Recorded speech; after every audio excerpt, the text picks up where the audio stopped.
And we are interviewing Angelica Mendoza, former ISC student, and now goes to the University of Washington in Bothell. How's your day going so far? Great. Thanks for having me, you guys. Good. How's the drive? It was a struggle, but I made it here. Yeah. Did Yeah. you drive all the way from the school? Yeah, Yeah. I drive every day to campus and drive back into the freeway, and it takes me like an hour to get here. Oh, wow. Yeah, so. Is that also from your house, an hour drive? Yeah. Oh, that's crazy. Yeah, because of the traffic and like rush hour and like people trying to get to work and then people trying to come back. Yeah. So, That makes sense. How close did you live to here when you came here? To here, I lived pretty close. Like I could ride the bus, and I just rode the bus to Getchell, and then, but it wasn't the same as riding or driving to school. Yeah. Yeah. All right. So, question. I brought you here today because I wanted to ask you about like the differences between high school and like the college and stuff. What is one major difference that you have experienced? Well, going to UW Bothell, it's like a situation like it's the same as ISC because it's smaller class sizes and like you're able to connect with the professors as like you were able to connect with teachers at ISC. So like the difference in there is not that major, but like a big difference is the fact that like it's always changing.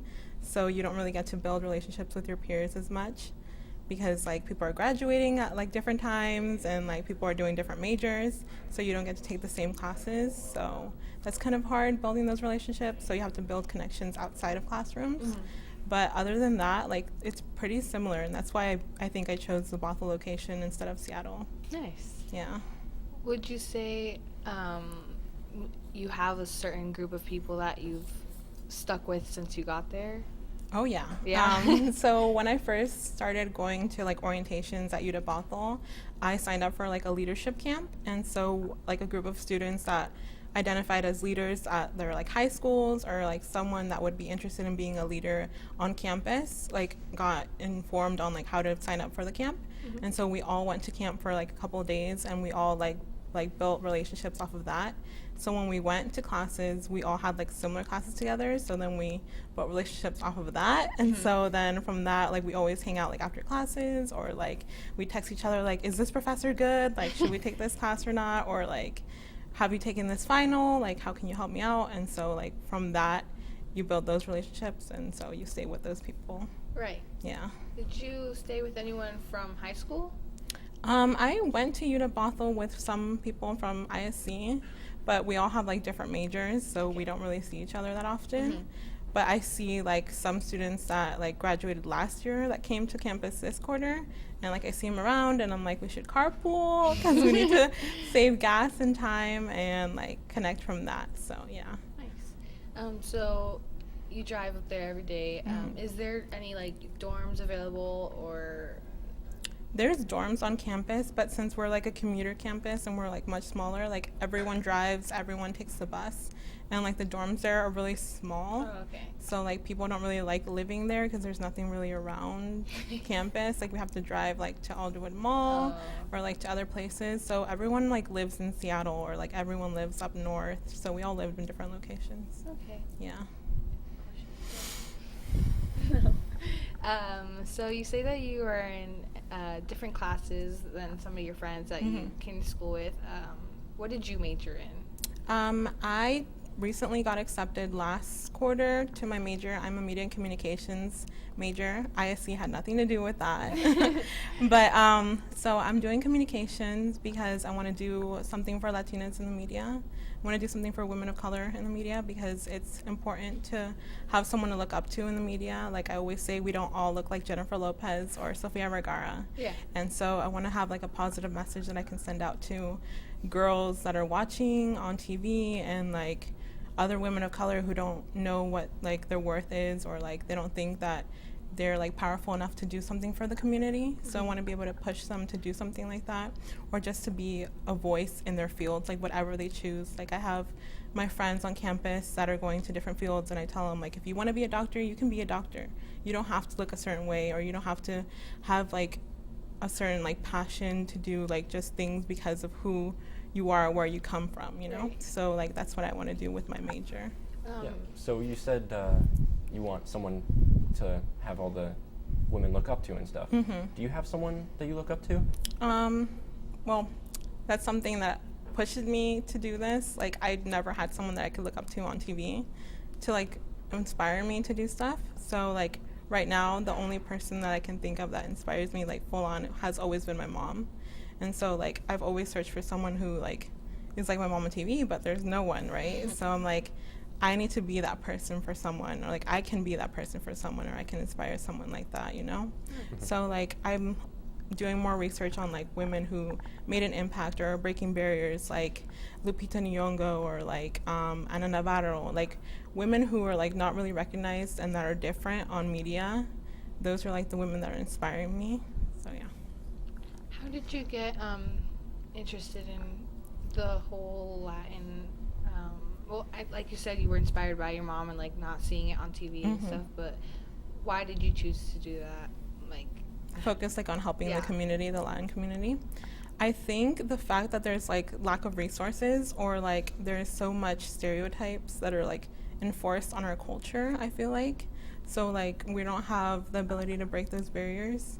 So I feel like we need to like help, like if we have the privilege like as like being born here or like knowing like the English language and stuff like that, we have the power to help these people who don't have those resources, right? So that's what inspired me to help the Latin community. And I feel like during like times like now when there's like a lot of fear spreading through our community right now, I think it's powerful to have people who can take leadership roles and like help those people get on the right path and like let them know that they don't have to fear anything because there's people who are willing to help them. Yeah. Is there anything else that you're doing on the side that is like something that you support that's helping with your major? Yeah, so when I like looked on campus, I was looking for like anywhere where I can connect with the Latin community on campus or like how I could connect with Latin American students or just like students of color, right? So I did a research on like clubs on campus and I found the Latinx Student Union. And I'm like, oh my gosh, I want to get involved in that. So I searched them up, searched up their meeting times, and I started going to their meetings, and they had like certain projects that they were working on, and I'm like, I want to get involved. So I started getting involved, started building relationships, and people were like, you should run for president, you should run for this. So then I decided to run for a position, and so now I'm public relations for the Latin Student Union membership, and so I run relationships with like other students, other clubs that want to host events and stuff. So I also go like to other club meetings like Black Student Union meetings or the African Student Association or the Muslim Student Association, and we just like all gather and like build like club connections and we build events together and stuff like that. Nice. Yeah. Was it nerve-wracking just jumping into that position and not knowing what to like? Did you know what you were expecting?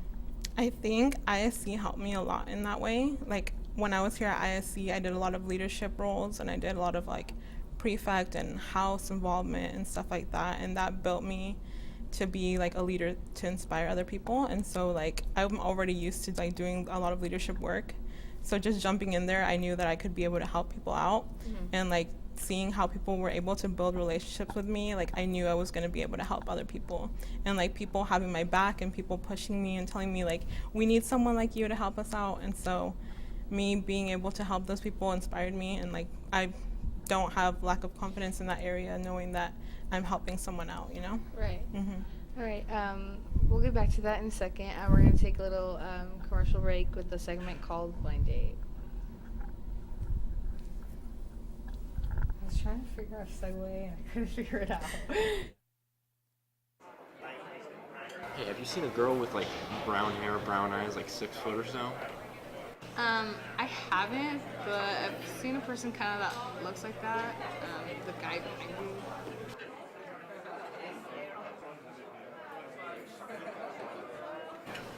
Hi, do you know if my blind date has showed up yet? Like we said before, I hadn't seen a person that you were describing, but he kind of describes what you're talking about. Well, this is starting to get annoying. She said she'd be here 20 minutes ago. She said she was short-haired and named Joe. Hold on. My name's Joe. My friend said that I was getting set up with someone named Taylor with dreamy brown eyes and brown hair. Wait a sec. My name is Taylor, with brown eyes. Oh no. So, table for two?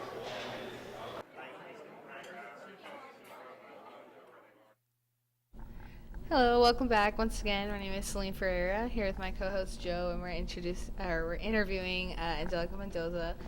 So let's throw it back a little bit and let's talk about high school. Okay. What would you say is one of your favorite memories? One of my favorite memories. Wow. I had a lot of favorite memories, and also it was a while back, so. Yeah. I think one of my favorite memories was like just graduating was one of my favorite memories. Graduating was one of my favorite memories. Prom was one of my favorite memories. Like just going through all of high school and like having my friends like at the end like graduating was like just a beautiful moment, you know. But it's like a bittersweet moment because like a lot of them you won't ever see again, or like a lot of them like moved away, or a lot of them go to different colleges, and so it was hard, but I mean it was relieving that we all finished it and we all helped each other go through it. Yeah. Would you say that it was a very good experience for you then? ISC? Yes. It was a good experience, but it was a lot of work. Like Yeah. I put on a lot of things to do like during my high school experience, and like I really wanted what I was doing to impact the future generations at ISC. So like you guys, like I remember when I came into the school, I didn't really know anyone and I wanted someone to look up to. Mm-hmm. So I wanted to be like that same figure for other students. And so when you guys came in, I think you guys came in my sophomore year, and so like I got to see you guys grow and stuff, and like I got to like do work that would impact your guys' like schooling and stuff. So I worked really closely with other teachers and stuff and like did all that work. Yeah. What are some of the things that you did?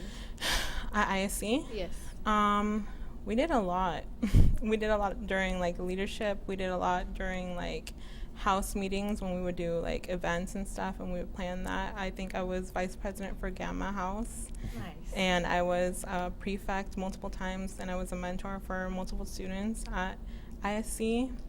And I also worked closely with our previous principal, Susan Hagenberg, and like she helped me out a lot, and she inspired me to do what I do now. And she put a lot of trust in me to do things like to help the school out. Yeah.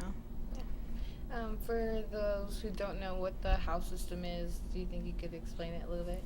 The house system is kind of like Harry Potter. That's what people told me. Yeah. I just recently watched the Harry Potter movie for the first time in my life, and I was like, what? I should have watched this when I was in ISC, because then everything makes sense. I mean, we have 4 houses, right? We have Alpha, Beta, Gamma, and Delta. And like students were like put into different houses, and we all got to like do different like activities and events to build leadership, mentorship, just like to build the student up, right? And we all like build like events, and we like competed and did like house things, and like we won like a trophy at the end of everything. And so that's what we did here at ISC. I don't know if you guys still do that or not. Kinda. Yeah. What house are you in? I'm in Alpha. An Alpha? Gamma. Gamma, yeah, see, Gamma power. Gamma. Yeah. How often were competitions taking place? My year? Yeah. The years I was here? It was a lot. It was often. But I feel like my senior year it was starting to drift off because of the change of systems and stuff. And like just the change in everything, because like we were heading to like a new system of like incorporating all 4 schools into one school, and it was kind of difficult to like stray away from that idea and like tell people that ISC matters and like what we're doing here is important, because it impacts students. And I think I'm one of the examples of how ISC impacted me, and like having this small learning community like really helped me figure out what I want to do. Right. And it was way different experience than like having to go to like a high school where everyone goes to like the same school and we all learn the same thing, right? Yeah. So yeah. I'd say it's like a lot easier to get to know everyone in your building and make connections with everyone. Oh yeah. Yeah. So Yeah. I'm pretty sure that's what you really liked about. That's like just a good thing about UW Bothell. Oh yeah. Yeah. Oh yeah. People always ask me like, why UW Bothell? Why not UW Seattle? And I'm like, I don't want to be another number. That was a big thing for me. Like, I don't want to sit in my class and be number 792 out of 800 students in a lecture hall. Right. That's not what I feel like would help me. So I felt like UW Bothell helps me with like smaller classrooms. Like I have 30 students in one class, and I'm able to walk up to the professor, and the professor knows my name, knows who I am, knows what I'm doing, and knows like who I can like go to get help from, you know? So that's what I liked about UW Bothell, and that's why I chose UW Bothell, because it really like had similar things with ISC. So yeah. Were there any other universities that you were looking at before UW Bothell? Yeah, I applied to Western, Wazoo, UW Seattle, UW Bothell, and I applied to SPU. So I applied to those 5 schools, and I was really nervous because I didn't know how the application like system worked, or I never had anyone who could help me because I was like first generation. So I was like confused, like, do they accept me all at once? Do they reject me all at once? I don't think I could handle all that rejection in one time. Yeah. But once I started getting like the acceptance letters, I had like a big choice to make, and I had to like look at what school I wanted to go to.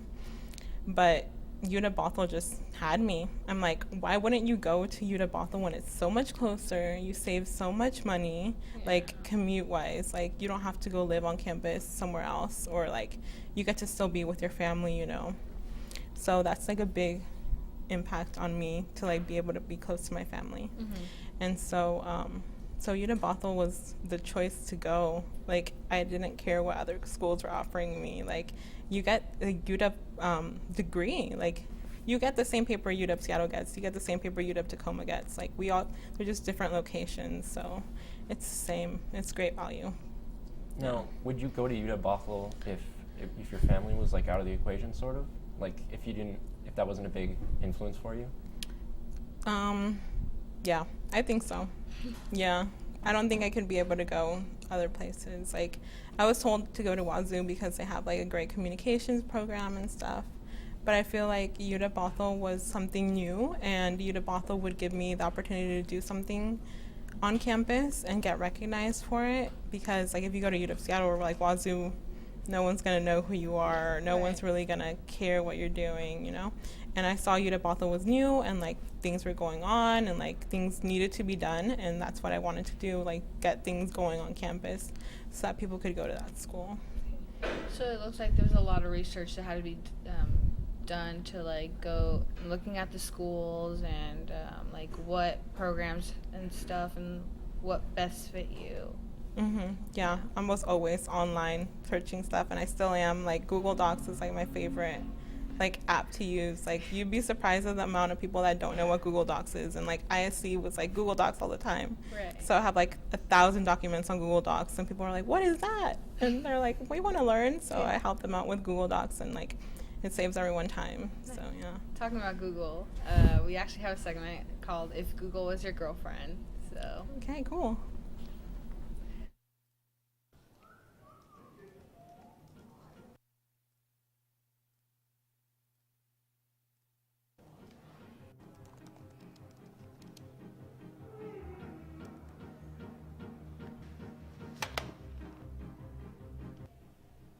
what do you need to know that for? I mean, I was just curious. Can you tell me? I understand that I'm Google, but that doesn't mean you can just search up whatever you want. Does that make sense? Can you put that in your head? I'm sorry. It won't happen again.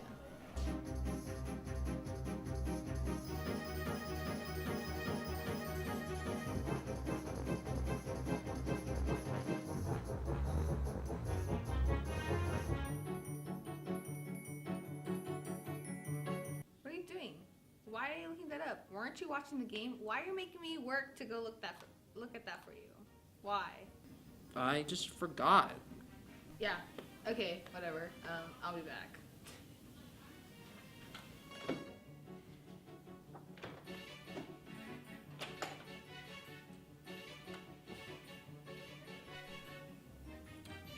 Where did he go?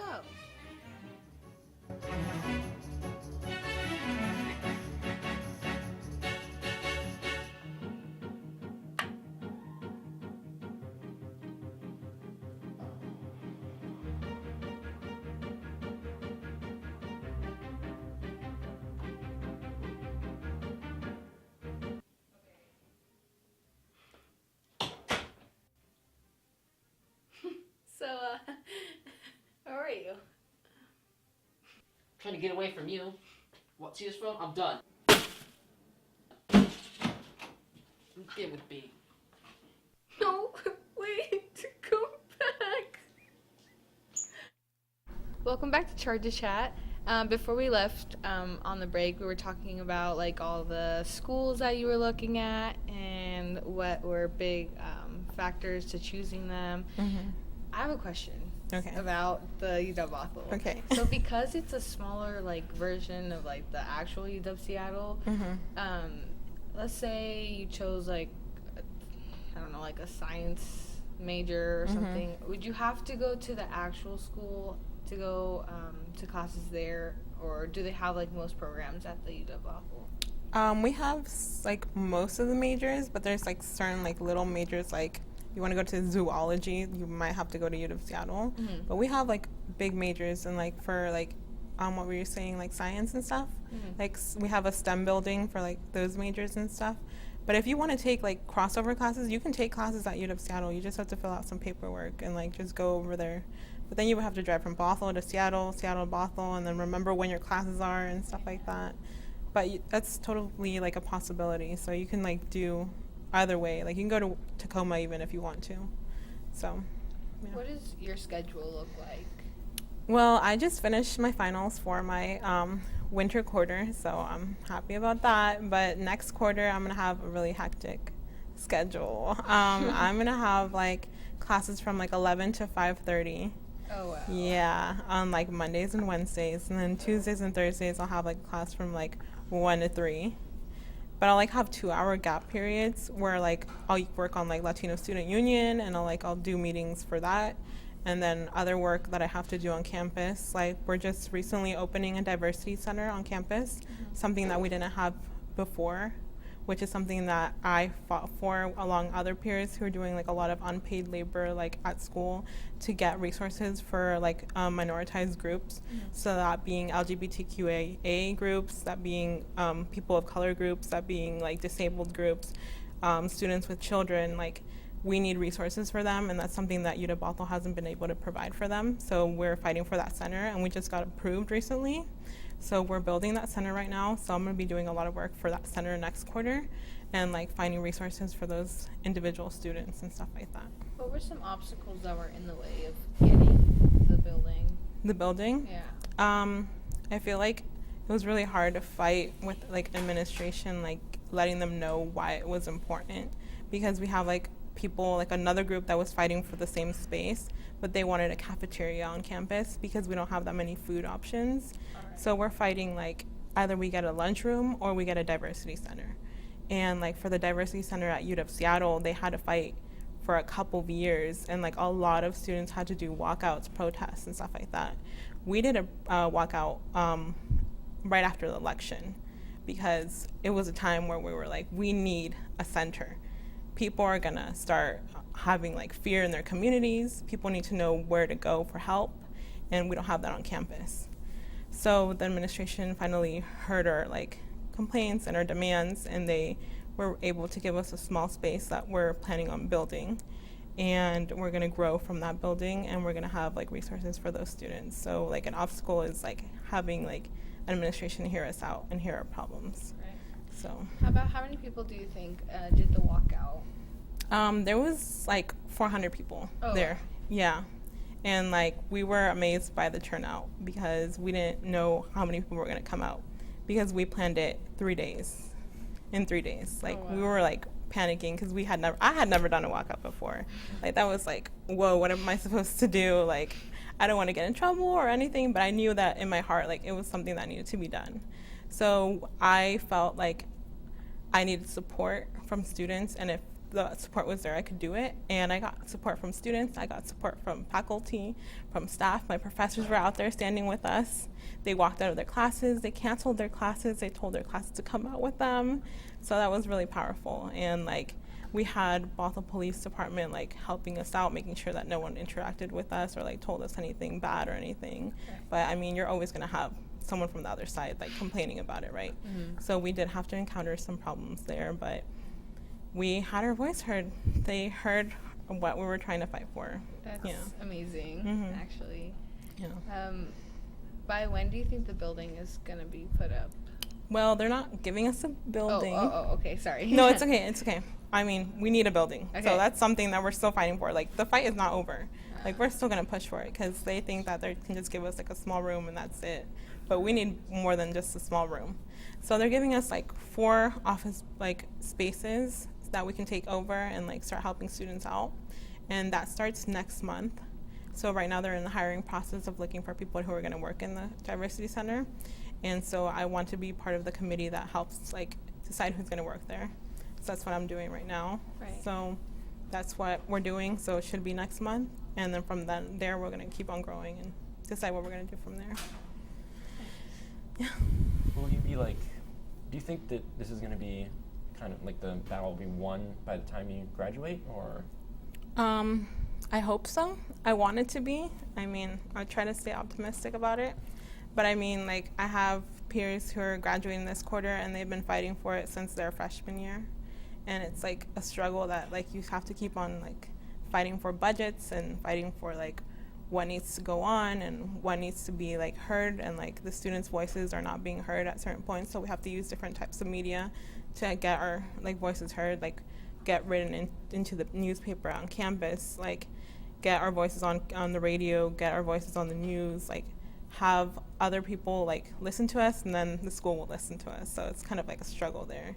And I think I did a lot of that work here too at Getchell because we were fighting for ISC to stay ISC, and, like, we had to fight with the administration and stuff. So kind of have, like, a little bit of background from that, and doing it over there was, like, I got experience from that. Yeah. So I mean, I'm still fighting for it, and I hope that we continue to fight and get progress from that, you know? Yeah. So, yeah. So it's kind of like, actually, that's a really good example. I wouldn't say it's like, well, it is happening still. Like, they're trying to make the schools, like, just one. Yeah. But there's a lot of people still fighting here, trying to keep it how it is, because I personally like it how it was, like, separated, because it's just more organized in a way. Yeah. Yeah, and you just stick with the people that you know. Yeah. And it makes an impact on your guys' lives. Yeah. Like, it helps you guys, like, decide what you're going to do in the future. Yeah. And it helps you, like, pick what your strengths are rather than just going to a random school and, like, just getting it over with. Like, you know what you're doing from going to one of these small learning communities. Right. It's just like the culture. Yes. Like, that's a big part of it. Getting, like, robbed from it, kind of, by having it be one school. And we're going to take a little break right now. It's a silent film about burglars, so we'll be back. Okay.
Welcome back.